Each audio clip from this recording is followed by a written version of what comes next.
Hey guys, today I'm remapping the A button and B button as paddles on the back of the Xbox One wireless controllers. As you can see here, I bought some 8mm buttons that I have bought a little glue gun and had glued on, and then on one end is the power and the other end is the ground. So the power right here, the green, I have set the right side of the controller to the A button and the left side to the B button.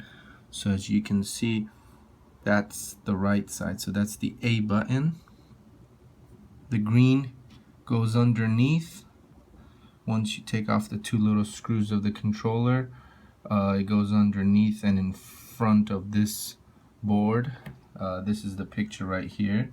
So the A button is the fourth pin right here, so you want to solder the green of the A button to that fourth one right there, and then the B button's just right there.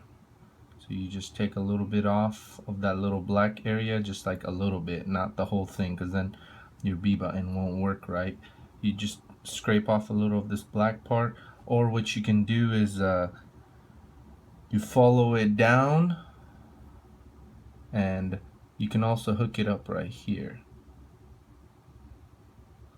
So right there's the B button. I just did it right there. So I scraped a little bit off, maybe like a third of it off, put some solder, and then hooked up the B button right there. Alright guys, this is what I meant when you're remapping the B button. You can just hook it up to D14. If you notice, the old B, it remaps all the way down to D14. So it's the same connection. So rather than messing up the B button over there, just come down here, hook up the B button to this D14 right there. As you can see, I have the fourth pin from the bottom to the A, and yeah, and then the ground just goes right here. There's a ground on T21. That's T21. There's another ground that I had set up, which is TP, which is test point 24. So this guy right here, and then so that's the B button's test ground right there. Those are the two closest ones, so that's where I hooked them up. And then if we flip it to the other side, this is an older, these are the older controllers without the aux port. So you can notice I have different test points. I have test point 26, which will work, and then I have test point 21. 21 works, but I think it was not soldering in correctly, so I moved it all the way down to here. Test point 22 also works.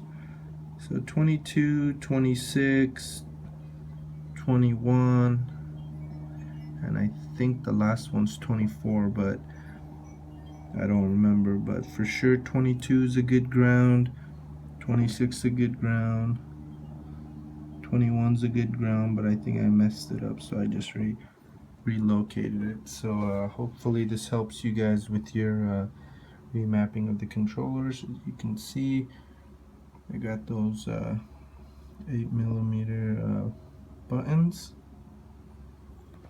They look like this. Bam. The 8mm is how far out it is. Better than those are these little guys, because their legs are a lot smaller. So on those other ones, so you want to look for some with the smaller legs, that way it doesn't get in the way when you close the controller up. Those long legs, you could probably cut them. As long as there's a good connection between the opposite legs, then you should be fine. Alright, this is the end result. Put it back together. Those are the paddles.